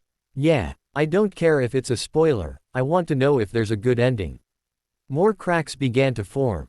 Izuku saw this and still held her chin, looked her in the eye and said, I love you. Her left arm was gone, and she started slowly fading away, but before she was gone she smiled and said, I love you too, and faded away in dust. That did it. Everyone was crying, even Bakugo was covering his eyes with his hand. Izuku just stared silently, crying, until he wiped his tears away and looked at the machine. Setting the date in the dials. He stepped in. The glass was lowered. Then everything went white. He opened his eyes only to hear a shout. Hey Izuku. Pay attention, dumbass. Izuku looked around and saw that he was in a room full of people, familiar people. He looked to his side only to see Katsuki. Hey, that's Bakugo. Does that mean that it worked? God damn it, Izuku. Focus on the task at hand. This is all for one. We're fighting. It worked. Everyone was cheering, Mei was jumping up and down that her babies worked and everybody was alive. All for one. He was now aware where he was, most importantly when. He was back at the headquarters, where they were having a meeting on how to fight All for One. He stood up. Yes. Is something the matter? The inspector asked, curious to why he stood up all of a sudden. Change of plans. Izuku simply said, surprising everyone. What? Why? Trust me, I have a plan. Izuku just said and everybody was about to retort but seeing his serious expression they stopped. Okay, let's hear it. Oh fuck yeah. Yeah, there's going to be a few changes here. On a run-down factory. I shall take your quirk young man. Said a gruff voice. Like hell you will. Awase said, turning around and running. It's useless to run. The man was already in front of him, hand outstretched. Awase was now scared. Knock knock. The man said, now stepping into the light. It was All for One. Who could that be? Hello. Pizza delivery. Pizza. Pizza. I didn't. Boom. Asterisk. A large boom came and destroyed the whole entire wall. Who in the... He didn't get to finish his sentence as a golden blur was already upon him, punching his gut and sending him to the air. He wasn't able to react when suddenly a powerful explosion came and blasted his back. Reaching the ground, he was pushed back when a stream of fire crashed into him. Regaining his composure, he saw his attackers. The explosion was none other than nitroglycerin, aka Katsuki Bakugo. The flame was from Ice Inferno aka Shoto Todoroki. Oh dude, you guys look badass. Of course I do, dumbass. It's me. Then who? Gaelic gun. Shouted behind him. He looked back, but it was too late. The fuchsia-colored beam already hit him, with such force that didn't kill him, but knocked him out. The origin of the attack was none other than Izuku Midoriya in his golden form. Turning it off, he turned to his friends. Damn, he showed him who's boss. He was like, nah, this going to be a one-shot thing. Get out of the way. Well, that was easy. Todoroki commented, looking at All for One who was being captured by the police. Yeah, that piece of shit had nothing on us. Bakugo said. There was a voice further back saying, found the weapon, but their attention was elsewhere. By the way, what's with the gold aura? I'll tell you if you buy all of our friends a drink. Tisk. Fine. I'm going to. I'm sensing a story here. Oh, there is. Yeah, and you going to need another drink for that. Izuku just nodded, then exhaled. Okay, I need to do something first. What is it? Katsuki said, preparing to leave. Very important. Izuku walked to a nearby officer. He noticed Izuku and saluted. No need for that. I got a question. Yes sir. Where's the nearest jewelry store? Oh, is he? He is. Mei, even though she was obsessed in making her babies, she was still a girl, and knowing this, that something was happening, well, it tugged her heart. In spite of the events earlier, it seems the heroes has managed to arrest a villain calling himself All For. The TV was suddenly turned off. Guess they did it. A feminine voice said, dropping her wrench. Well, looks like I didn't need you after all. Gesturing at the large machine, that was half completed. Hey, that's the time machine. Oh man. Getting to the light, it was Hatsume Mei. There was a knock on her door. Who could that be? Walking towards the door, opening it, she was greeted by Izuku, who was standing there. Changing his clothing to a t-shirt over it was a button-up shirt. He was wearing jeans and his usual red boots. Oh, Izuku. Oh my god, I'm excited. Say it, Izuku. Say the words. Hey Mei. HMPH, save the world again, and the first person you visit is your girlfriend. Girlfriend. Mei blushed at that. Yep. Oh really, why? Because I love you. She was taken aback by that answer, never expecting that her boyfriend would say that. Sure, they were dating for 5 months, but him being this forward. Nope. Surprise of the year right there.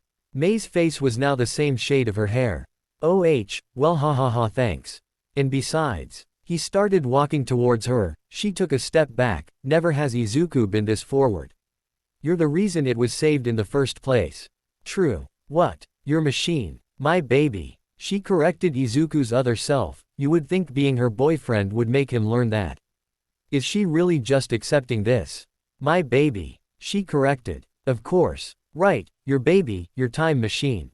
Her eyes widened at that. She never told Izuku that she was making a time machine, unless it worked. They were silent at that until Mei decided to talk. You're from the future. Yep, just a day really. Izuku said. Oh, so what was it like? He paused at this, everything he felt there was painful, but the most painful was losing her. It was painful, but losing you was feeling like I was dying. He hugged her, and she hugged back, taking his words in her mind. I didn't want to let you go, I made you a promise. Oh, that's so sweet. A promise. Yes. It starts with M and ends with Y. Yeah, I don't want to let you go, that's why I want you to be in my life. He let her go and dropped to his knee. Pulling a small box from pocket, he presented it to Mei. Seeing the box made her tense up. He opened it and it contained a ring. Mei Hatsume, will you marry me? There was silence, then chuckling, then a full-blown laugh. Ha ha ha ha ha ha. Mei laughed, her hands were on her sides. Izuku was stunned at this. Why was she laughing? That has to be the most cheesiest line I ever heard. Oh come on. It took me time to prepare for this. Izuku complained, now standing up, then he joined her laughing. They were just laughing there, what felt like hours, were only a couple of minutes. He took her hands and looked her in the eyes. Seriously, will you? Will I what? Will you marry me? She seemed to be thinking, what if I say no? Oh come on. Of course yes. You big idiot. It was a very tiring journey, but it was fun. Everything just happened in quite a rush, I didn't even realize it. But everything was fine. The screen flickered off. Everybody was glad. They needed time to recover though, that was a roller coaster of emotions. Mei just looked at Izuku at the chair, noticing his expression she can't help but smile. He was smiling. Okay, maybe there's a possibility of her liking Izuku, just a possibility. Maybe. Okay, I think it's time for Izuku to wake up and all of you to go home. The principal announced. Some of the people groaned. But we want to watch more. The others agreed, this was something else, they were enjoying themselves. It was like watching a movie, and not only that, they want to learn more about Izuku and this was their chance. Well, something might be arranged. The principal said. Well, tomorrow's Saturday. So why don't we go here again tomorrow? Midnight suggested, clearly liking what was happening right now. There were some people who said they couldn't make it, but some agreed. Okay, then tomorrow we will come back here and watch some more. If that's okay for Hatsume-san, that is. The girl nodded. Actually, since everyone wants more, I can put it to burst drabble mode. What's that? Basically we will see other worlds too, but this one will be really short. Everybody looked at each other, then nodded. Hatsume, seeing this, took it as a signal. Pressing a button, the screen flickered back to life. It was a regular day at UA. The students were on their break and they were using this to chat at each other. Deku, let's go shopping later. Ochako said excitedly. With her was Iida. Indeed, a hangout should be done. Iida said with his hands chopping up and down. Everybody laughed at this. It was typical for Iida to his hands like that. Sure, I got nothing to do anyway. Izuku said. On his head was cat ears, a tail, and there seems to be some small whiskers on his face. What the? Why does he look like a cat? Why do I find this adorable? Why do I want to kidnap him and make sure he stays mine forever? Everybody looked around for the source of the voice, but found none. They returned their attention to the screen, clearly missing a red-haired woman sighing in relief. They were chatting when suddenly, Izuku's eyes caught movement. Looking at it, he saw a red light. His pupils then shrunk and sharpened. Okay, what's happening? Aizawa grinned, liking the situation already. He pounced at the red light, hoping to catch it. Deku. Midoriya. His friends were surprised by his actions, catching the attention of their other classmates. What? He's a cat. This is cute. Cat instincts. What's goya? Something pounced on Todoroki's face, making him fall back, interrupting his question. Todoroki. What got him? Midoriya. What got into you? Kirishima said, looking at Izuku, who was on Todoroki's chest, pawing his face. Todo Deku. The girls cheered. Hey, Kiri. Called his friend Mina. Yeah, what's that on your head? On Kirishima's forehead was a red dot. Oh, well, shit, Kirishima said, fully knowing what's about to happen. What? Get it off. Something pounced on him too. Izuku was using his hands to get through his hair, trying to catch the red dot. Well, this is just damn funny. Some chuckled at this, finding the situation funny. Izuku. Get off him. Their friends tried to get him off. What's got into him? Momo said looking at her friends and Izuku pouncing everywhere in the room. I don't know. Oh. Jiro said with a deadpan voice and look, then pointing at the window, Momo looked at where she was pointing and shared the look of her friend. What? I guess she found the reason. What's with the look though? At the window was Aizawa, with a laser pointer and a shit-eating grin on his face. Everybody looked at Aizawa who was also grinning, now noticing the looks he only said. I like cats. You have issues. Really? The screen went off, then a loading screen went and it came back to life. Everybody looked again excited for the next one.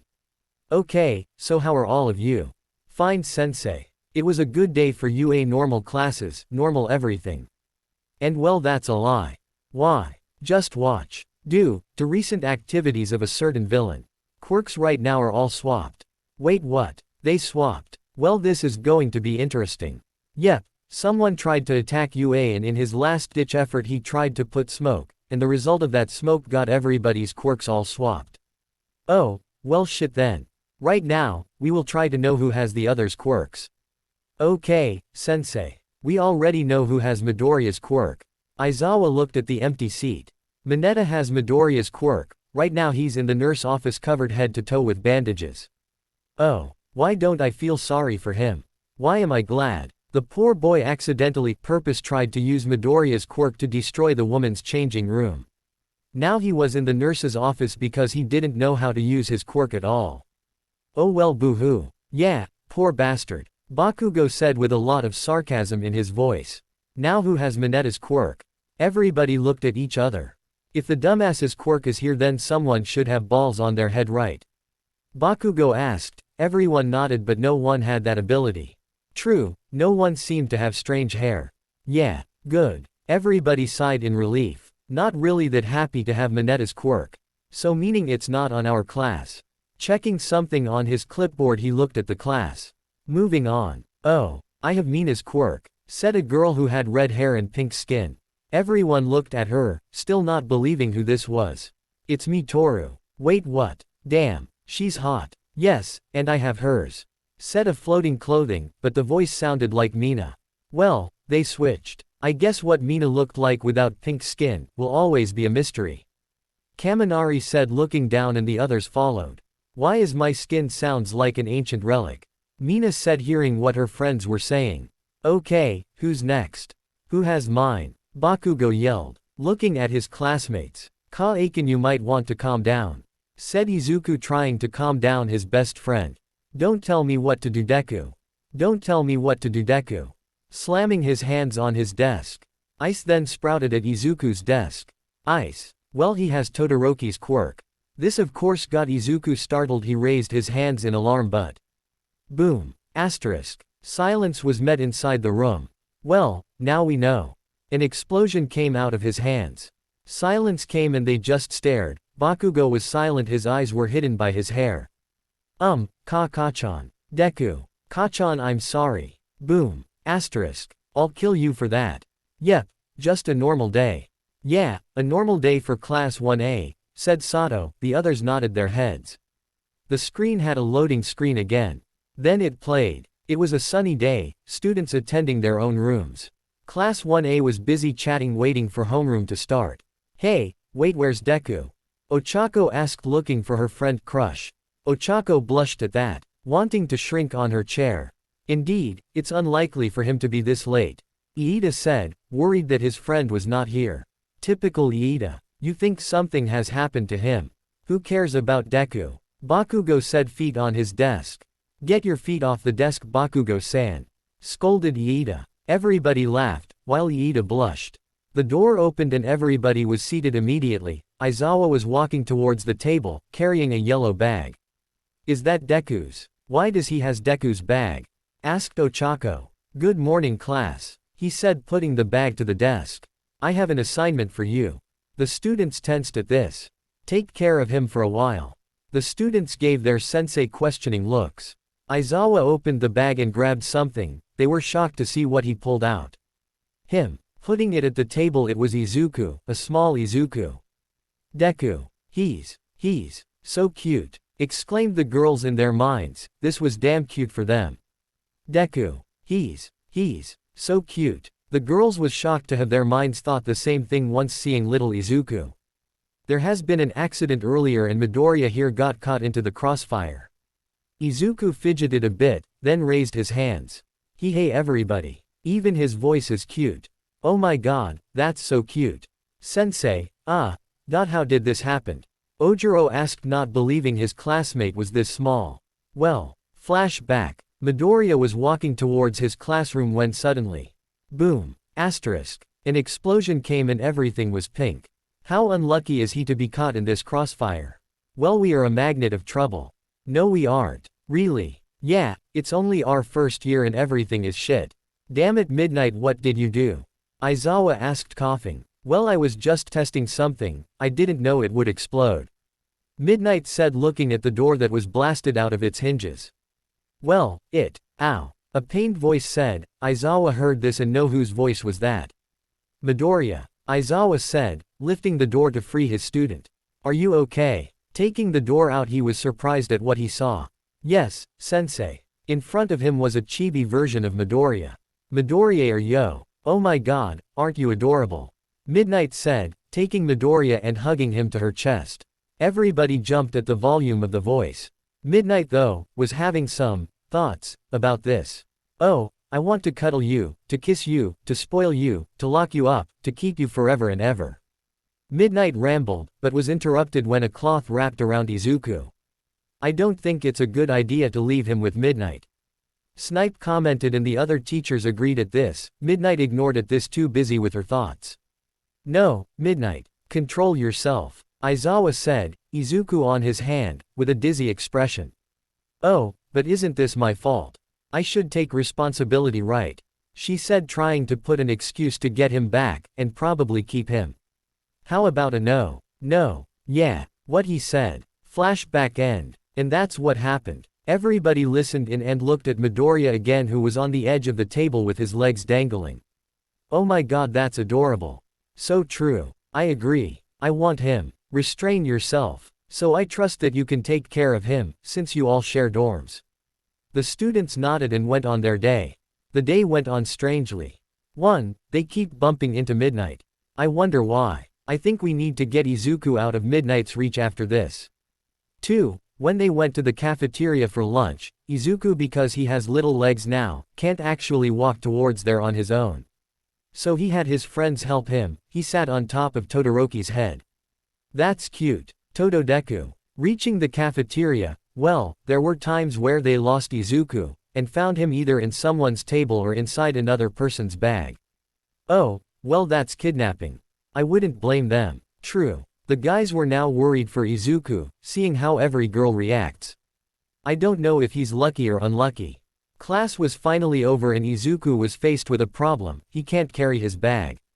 Thankfully his friends were there. Kirishima was the one that took the bag and he was on top of Ochako's head. The girl was thrilled to have him on her head, always squealing the words, "Little Deku." Hey, no fair. Yeah, I want him. Well, this was one weird day, hopefully it'll end soon. The TV shut down and everybody relaxed, smiles on their faces. Okay, time to wake up young Midoriya. Yes sir. Mei started unstrapping Izuku. But something was happening with Izuku. On Izuku's mind. Where am I? Right now Izuku was in a dark void. All he remembered was flashes and images, him changing his emotions from time to time, but nothing else. Opening his eyes he was greeted with darkness. Hello. He was all alone, with nobody. Then he heard a shout. Aallll for Ani. He saw a blinding green light, covering his eyes with his hands because of the light. When the light died down, he took his hands off, but to his surprise a knife was heading towards him, jumping back. He saw the attacker. It was a person, with dress pants, shoes and shirt with a vest over it, but what surprised him was he was looking at himself. Looking at him he saw the knife again, but this time it was covered in blood. Looking at himself he saw no injury. Cough. He heard a cough on his left. What he saw terrified him. It was All Might. Slash on his chest and bleeding profusely. All Might, he said, stepping forward, then he disappeared in a smoke. Wah. Papa. He heard behind him. Turning around he saw Eri running towards him.